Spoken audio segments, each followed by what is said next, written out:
Several recent incidents have reignited the debate. In Suzhou, 2022, a young cosplayer was arrested while reporting on summertime rendering. She was wearing a Japanese kimono and portraying an anime character. The police detained her for hours and accused her of picking quarrels and provoking trouble, an ambiguous charge, simply for wearing that outfit. In the video of the arrest, the officer can be heard shouting at her that, as a Chinese woman, she should wear hanfu, traditional Chinese clothing, instead of kimono. The officers confiscated her dress and forced her to write a 500-word self-criticism. This case exploded on social media. Thousands of users shared it along with heated debates, ranging from the most fervent nationalism to voices of alarm over police excesses. For their part, although reports are less precise, viral videos have been circulated of cosplayers dressed as Naruto characters being attacked in public during youth events in Shanghai. In these images, captured by attendees, hostile groups lash out at the young people in costume, rip off their wigs, and shout nationalist slogans. While there are no official sources that fully document these events, several witnesses on Chinese and foreign social media confirm that they took place in the context of street demonstrations by young people, serving as an example of how some nationalists consider any celebration of Japanese pop culture to be offensive. To understand these incidents, we must look back at the long and painful history between China and Japan. China suffered Japanese invasions and occupation, especially during World War II. The 1937 Nanking Massacre and the Comfort Women are deep historical wounds.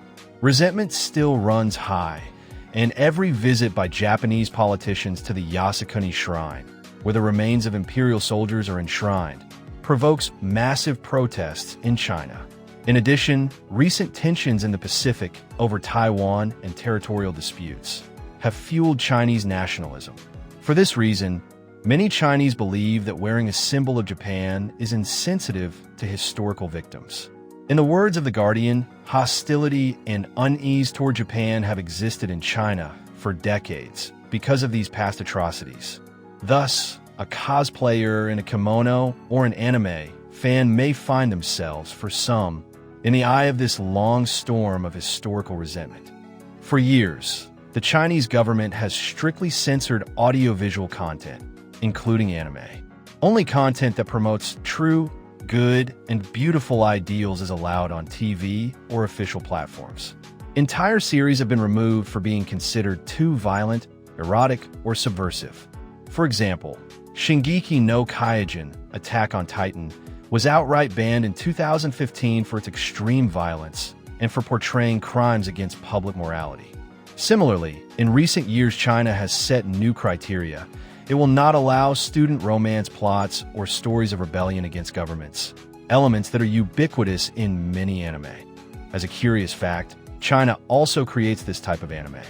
Under these rules, titles such as One Piece, which tells the story of pirates fighting the authorities, or even classic high school romances, Kimi and I Todoroki, Toradora, could be banned. All this means that Japanese studios and international platforms must adapt or discard content before it is broadcast in China. In addition to eliminating entire series, Chinese censors often edit specific scenes. A common technique is to replace red blood with white, a measure that leaves sequences comical or absurd. The result is visible in popular anime, Chainsaw Man, Shingeki, One Piece, Dragon Ball, whose Chinese versions sometimes seem almost like satires of the original. The official goal is to protect young people, the main audience for cartoons, from vulgar, violent, and bloody content. This fits in with the government's general trend of regulating the media to instill a moral message in mass culture. Despite all this, anime fandom in China is massive. The country is home to millions of fans, the second largest audience in the world after Japan, who watch series on Chinese platforms or travel abroad. The star site is Bilibili, a Chinese equivalent of YouTube born out of anime fandom. According to 2018 data, Bilibili already had almost 100 million registered users and around 76 million monthly active users, of which more than 80% were young people from Generation Z. This portal not only broadcasts licensed series, such as Jujutsu Kaisen, Naruto, Kimetsu no Yaiba, but also promotes the creation of fan-generated content, articles, fan art, AMVs, doujinshis, generating a vibrant online community. Pop culture festivals and events are flourishing in cities. For example, Shanghai hosts the Joy Universe Festival, a large anime carnival with themed shops, collectible passports, and even official pop-ups for Japanese series.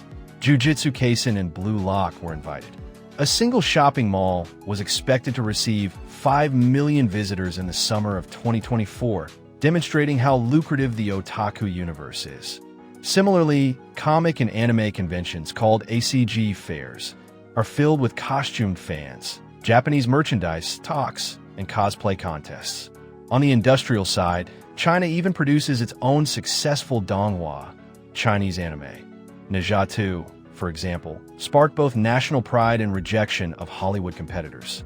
In short, in everyday Chinese reality, conservative policies coexist with a youth culture enthusiastic about Japanese anime. Social media reflects this contradiction. Platforms such as Weibo and Bilibili are buzzing with geek activity, debates, memes, streamers, and otakus sharing opinions. In response to cases such as that of the Suzhou cosplayer, messages emerged in both directions. Some internet users supported the police, recalling the brutalities of the Japanese occupation, and claimed that wearing a kimono there was offensive. However, many others condemned the arrest as absurd. By the same logic, would we be criminals if China went to war with the US and we used iPhones? Asked one indignant user. Defenders of a young woman called for a halt to rampant ultranationalism, pointing out that in the past it was normal to rent kimonos for photo shoots. In turn, influential commentators such as Xi Jin, former editor of the Global Times tabloid, criticized the measure. He said that the woman's clothing was not illegal and that, under normal conditions, people should be able to dress freely, even though he admitted certain sensitivities on historical dates. The Naruto issue was also debated on social media.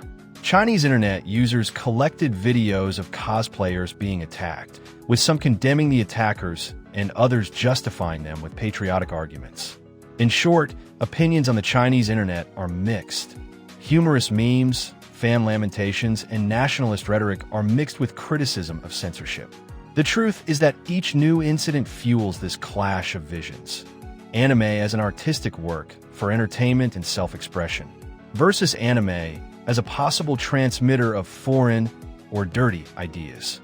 To conclude, it is important to put things into perspective. Not all of China hates anime. There is a very large and active segment of the population, especially young people, who openly enjoy Japanese animation. Many consume series on Chinese platforms, attend events, form fan clubs, and call themselves otakus. The state itself is aware of this. In fact, it sometimes promotes pop culture expos or festivals where Japanese anime is present, as we saw with the Joy Universe Festival. The confrontation arises when the official dynamic, traditional nationalism and cultural censorship, clashes with the everyday expressions of young people. The cases in the media are extreme. They're the tip of the iceberg that illustrates the conflict between the official patriotic discourse and a society that longs to freely consume foreign entertainment. In other words, many Chinese people do not detest anime. In fact, they embrace it passionately. But there is a hard core of historical and political sensibilities that, when stirred up, perceive anime as a reminder of a painful past. Ultimately, the reality is more complex than a simplistic phrase. While the government tightens cultural measures to protect youth, hundreds of millions of Chinese continue to devour anime in secret or in public, adapting to the rules of the game. The heroes of Dragon Ball and Naruto coexist between official censorship and ironic comments in Chinese videos. In the end, the question in the title is best answered with nuance. China has sectors with an ideological aversion to anime for historical and political reasons, but this coexists with a massive fandom that adores it. It cannot be said, then, that all of China hates anime. The phenomenon is a complex mosaic of culture, politics, and historical memory, where many of the reactions are more expressions of patriotism than of intrinsic hatred of animation.